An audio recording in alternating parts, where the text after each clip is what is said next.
नमस्कार मित्रांनो, सह्याद्रीचं रौद्र भीषण रूप जर अनुभवायचं असेल तर प्रचितगड एकदा तरी पाहिलाच पाहिजे. घनदाट जंगल, दमछाक करायला लावणारी घसरडी वाट, अडचणीच्या ठिकाणी बसवलेल्या शिड्या आणि 70 ते 80 अंशातून करावी लागणारी चढाई, या सर्व गोष्टी किल्ल्याची दुर्गमता अधोरेखित करतात. प्रचितगड किल्ल्याची प्रचिती जोपर्यंत बघणार नाही तोपर्यंत समजणार नाही. म्हणूनच आज आपण चढाईची प्रचिती देणाऱ्या प्रचितगडाला भक्ती शक्ती गिर्यारोहण संस्थेच्या माध्यमातून आज आपण भेट देणार आहोत. शृंगारपूर हे महाराणी येशूबाईंचे माहेरघर. आदिलशहाचे शृंगारपूरचे सरदार सुरवेंच्या ताब्यात 1961 साली मंडणगड पालगड हे किल्ले होते. उंबरखिंडीत कर्तलब खानाचा पराभव केल्यानंतर छत्रपती शिवाजी महाराज हे दाभोळकडे निघाले. वाटेत मंडणगड किल्ला होता. शिवाजी महाराज येत आहेत हे समजताच सुरवेंची तारंबळ उडाली व मंडणगड सोडून आपली जहागिरी असलेल्या शृंगारपूरकडे पळून गेला. महाराजांनी शृंगारपूरवर हल्ला केला. त्यावेळी दळवींचे कारभारी दिवाण पिलाजी शिर्के यांची योग्यता पाहून महाराजांनी त्यांना स्वराज्यात सामील करून घेतले. पुढे पिलाजी शिर्के यांची मुलगी येशूबाई यांच्याशी संभाजी महाराजांचा विवाह झाला. तसेच शिवाजी महाराजांची मुलगी राजकुंवरबाई हिचा विवाह पिलाजींचा मुलगा गणोजी शिर्के याच्याशी झाला. छत्रपती शिवाजी महाराज दक्षिण दिग्विजयाला निघाले तेव्हा त्यांनी संभाजी महाराजांची शृंगारपूरचा सुभेदार म्हणून नेमणूक केली. शृंगारपूरच्या निसर्गरम्य वातावरणात संभाजी महाराजांमधील लेखक कवी जागा झाला आणि त्यांनी बुद्धभूषणम हा संस्कृत ग्रंथ लिहिला. नायिकाभेद, नक्षिक आणि सातसतक हे 3 ब्रज भाषेतील ग्रंथही त्यांनी या शृंगारपूरच्या वातावरणात लिहिले. सांगली, रत्नागिरी, सातारा, कोल्हापूर या 4 जिल्ह्याच्या सीमेवर असणारा किल्ले प्रचितगड हा सांगली जिल्ह्यामध्ये येतो. पण याला भेट देण्यासाठी आपणास रत्नागिरीतील संगमेश्वर पासून 17 किलोमीटर अंतरावर असणाऱ्या शृंगारपूर या गावी आपल्याला जावे लागते. समुद्र सपाटीपासून 3200 फूट उंचीवर असलेला प्रचितगड 1404 मध्ये राणा जाखूराव सुर्वे यांनी बांधलेला हा किल्ला 1661 मध्ये सूर्यराव सुर्वे यांच्याकडून छत्रपतींनी जिंकून घेतला. प्रचितगड किल्ला कोकणातून घाटावर जाणाऱ्या रेडे घाट, तिवरे घाट आणि मळे घाट या घाटावर नजर ठेवण्यासाठी बांधण्यात आला. काही वर्षापूर्वी प्रचितगडला जाण्यासाठी घाटावरून पाथरपुंज, भैरवगड, चांदोली मार्गे वाटा होत्या. रुंदीव हे सांगली जिल्ह्यातील शेवटचं गाव. ज्यावेळी आपण तिवरे घाट मार्गे आणि इकडनं भैरवगड, पाथरपुंज मार्गे ज्यावेळेस प्रचितगडला आपण जायचं त्यावेळेस रुंदीव गावातून जावे लागायचे. रुंदीव गावातून ही इथली खिंड चढून आपण प्रचितगडावरती प्रवेश करायचो. पण आता सध्या चांदोली अभयारण्याच्या बफर झोनमुळे या वाटा आता बंद झाल्या आहेत. त्यामुळे आता एकच वाटा आता सध्या अस्तित्वात असून ती शृंगारपूर या मार्गे. भक्ती शक्ती गिर्यारोहण संस्थेचे 16 शिलेदार संध्याकाळी 12:30 वाजता पुण्याहून निघून सकाळी 7:30 वाजता पुणे ते शृंगारपूर 300 किलोमीटरचे अंतर पार करून प्रचितगडाच्या पायथ्याचे गाव शृंगारपूर येथे पोहोचलो. बघताय शृंगारपूर. महादेव जय भवानी, जय शिवाजी, जय भवानी, जय शिवाजी, जय जय जय जय जय शिवाजी, जय जय जय जय जय शिवाजी, जय जय जय जय जय भवानी, जय जय जय जय जय शिवाजी, जय शिवाजी. सकाळचे 8:15 वाजलेले आहेत. आता आपण गडाकडे प्रस्थान सुरू केले. गावातून चांगली मळलेली प्रशस्त वाट गडाकडे जाते.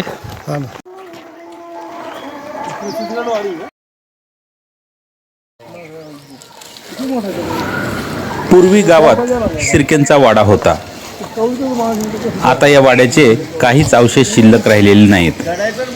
आता फक्त या वाड्यातील जाते फक्त शिल्लक आहे. गडावर घेऊन जाणारी दुर्गम वाट बघता गडावरील देवीचे दर्शन घेणे हे प्रत्येकाला शक्य नसल्यामुळे लहान थोरांना देवीचे दर्शन घेता यावे म्हणून गावाकडे शिर्केंनी विनंती करून गावात देवीचे नवीन मंदिर बांधण्यात आले आहे. देवीचे दर्शन घ्यायचे आणि गडाकडे जाणारी वाट पकडायची. नाही हे आमचे भक्ती शक्ती गिर्यारोहण संस्थेचे सचिव राजेंद्र वाघमारे आणि आमचे सहकारी आम्ही सकाळी 8:15ला प्रचितगडाकडे प्रस्थान केलेलं आहे.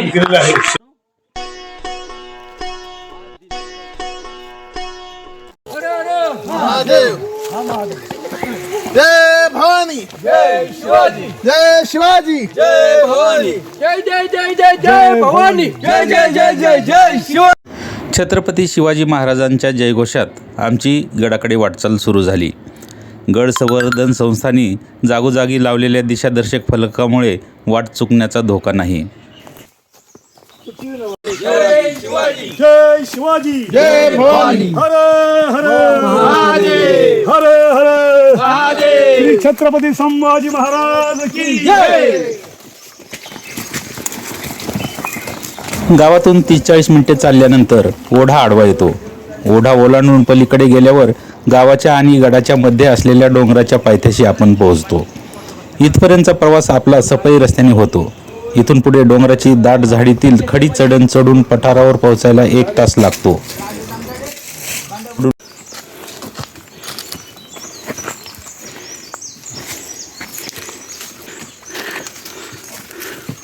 पठारावरून 10 मिनिटे चालल्यावर पुन्हा खडा चढ लागतो.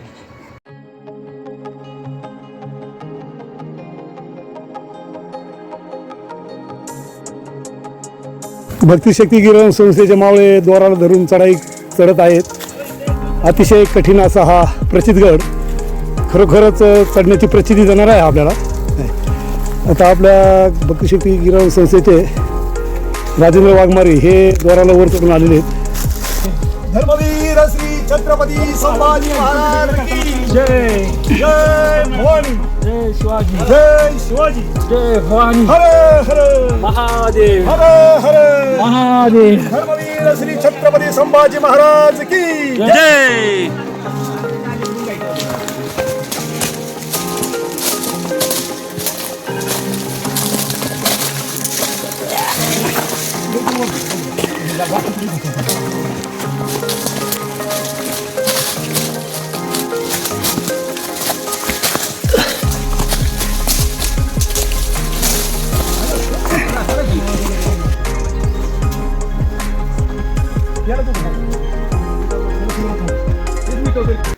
साधारण पाऊण तासाची चढाई करून आपण शिड्यापाशी येऊन पोहोचतो.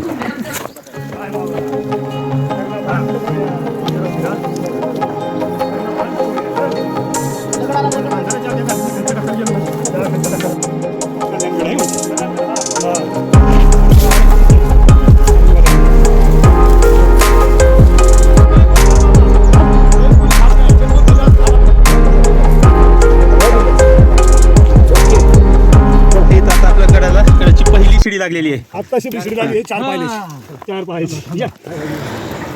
शिड्यावरून चढताना छोटे छोटे दगड निसटून खाली येतात. त्यामुळे शिड्या चढताना सांभाळून चढावे. एका वेळी एक जणांनी शिडीवरून जावे. एका मागून एक अशा 8 शिड्या पार करून आपण गडाच्या दक्षिण टोकाजवळ पोहोचतो. हे गडाची लगेच 3री शिडी लागलेली आहे. फार मोठी शिडी ही 4थी आहे ना बाबा. ती तुमच्या काय पायाखालची 5वी.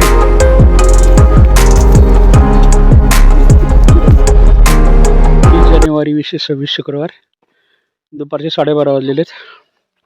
आपण पाहत आहोत संगमेश्वर जिल्हा रत्नागिरी या ठिकाणच्या प्रसिद्धी गडावर भक्तिशक्ती गिरण संस्थेचे सगळे पदाधिकारी सभासद हे मोहिमेसाठी इथं आलेले दिसतात. नावाप्रमाणेच चढण्याची प्रचिती यावी अशा प्रकारचा हा गड आहे. समुद्र सपाटीपासून साधारणपणे 5000 मीटर उंचीवर याचं स्थान आहे आणि अतिशय तीव्र चढण अशी या ठिकाणी आहे. आणि जागोजागी साधारणपणे 8 शिड्या आज आपल्याला दिसत आहेत. अशा 8 शिड्या इथे लावलेल्या आहेत आणि त्याच्यावरून चढाई करत आपल्याला आता वरती जायचं आहे.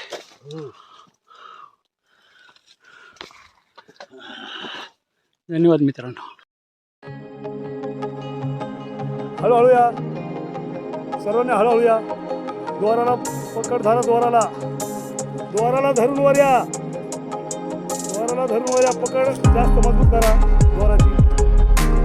या हळूहळू. काठीला धरू नका. काठीला दोर सोड द्या. दोर महत्वाचा आपल्याला. जिथं दोर आहे तिथं आपला जीव आहे. काठी अडकन पायात.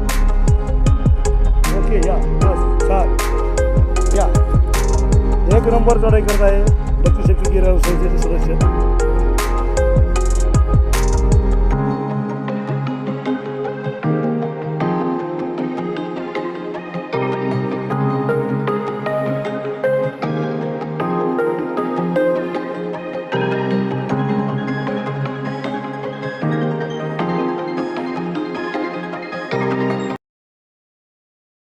गडाच्या दक्षिण टोकाखालून उत्तर टोकाकडील दरवाजाखालील शिडीपर्यंत आडवी चढत जाणारी वाट पार करायला 1 तास लागतो. या वाटेवर खूप घसारा असल्याने खूप जपून चालावं लागतं. तरी आता येथे प्रत्येक अवघड टप्प्यावर रस्सी बांधल्यामुळे हे पार करणे थोडे सोयीस्कर झाले आहे. ही घसाऱ्याची वाट संपल्यावर आपण उत्तराभिमुख दरवाजाखालील शिडीपाशी येऊन पोहोचतो. येथील जुनी शिडी जीर्ण झाल्यामुळे ती काढून आता नवीन शिडी बनवण्यात आली आहे. शृंगारपूर गावातून इथपर्यंत येण्यास आपणास 4 तास लागतात.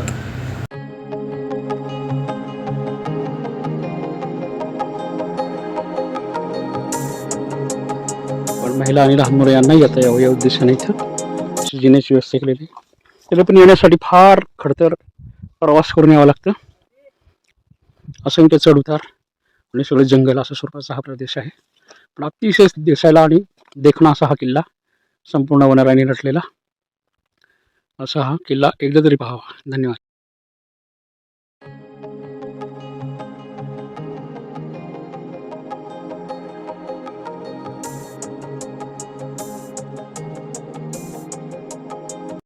किल्ल्याच्या दरवाजाखाली लावलेल्या शिडीवरून चढल्यावर आपण उत्तराभिमुख उद्ध्वस्त प्रवेशद्वारासमोर येऊन उभा राहतो.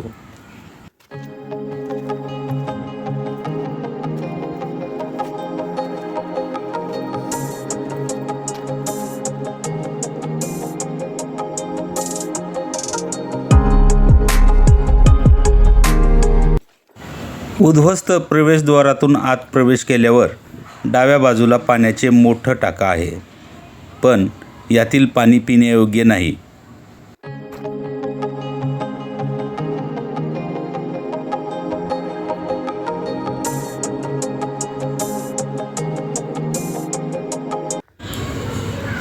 प्रवेशद्वाराच्या बाजूलाच एक बुरुज आहे. गड चढताना हाच बुरुज आपणास दिसत असतो. गड हा उत्तर दक्षिण पसरलेला असून गड आणि त्याच्या बाजूचा डोंगर यामध्ये खिंड तयार झालेली असून या खिंडीवर लक्ष ठेवण्यासाठी आणि प्रवेशद्वारावर येणाऱ्या शत्रूवर मारा करण्यासाठी या बुरुजाची योजना केलेली आहे.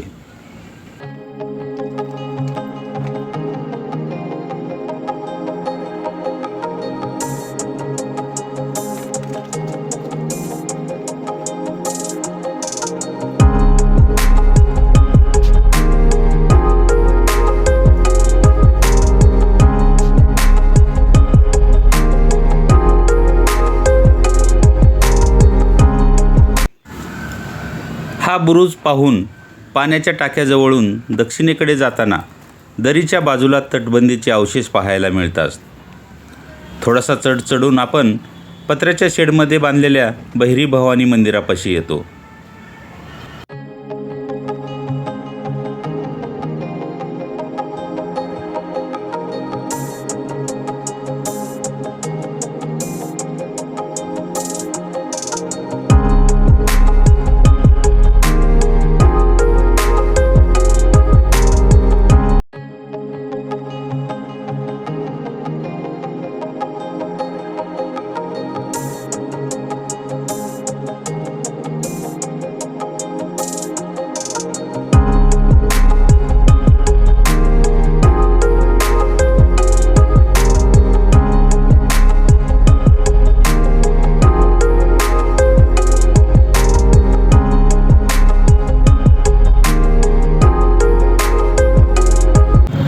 मंदिर परिसरात 5 तोफा ठेवलेल्या दिसतात.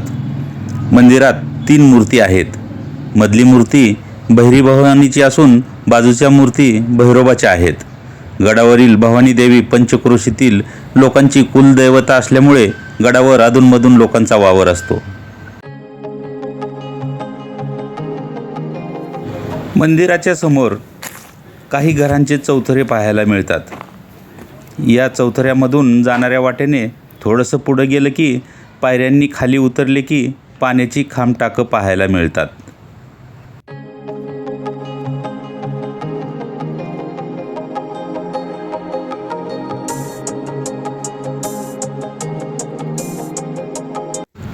यातील पाणी पिण्यायोग्य असून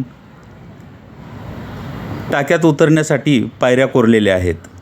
या ठिकाणी पाण्याची एकूण 5 टाका असून त्यापैकी 3 टाकं पायऱ्याच्या उजव्या बाजूला तर 2 टाकं डाव्या बाजूला आहेत. शृंगारपूर गावातून गडावर पोहोचेपर्यंत वाटेत कुठेही पाण्याचा स्रोत नाही. त्यामुळे गावातून निघतानाच पाण्याचा भरपूर साठा सोबत घेऊन निघायचे.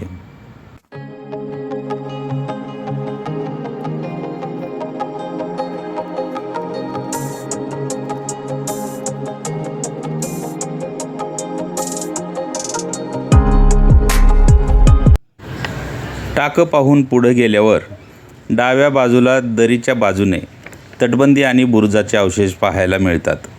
या भागात गडमाथा बऱ्यापैकी रुंद आहे. येथून समोर दिसणाऱ्या वाड्याच्या दिशेने जायचे. वाड्याचे छप्पर पडलेले असून भिंती कशाबशा उभ्या आहेत. कधी काळाच्या वैभवाची साक्ष देणाऱ्या वाड्याचे अवशेष पाहून परत फिरायचे. गडावरून चांदोली अभयारण्याचा परिसर, धोधावणे धबधब्याचा परिसर व शृंगारपूरकडील गड चढलेल्या वाटेवरून नजर फिरवायची आणि आल्या वाटेने परत फिरायचे. गड फिरण्यास तासभर पुरेसा ठरतो.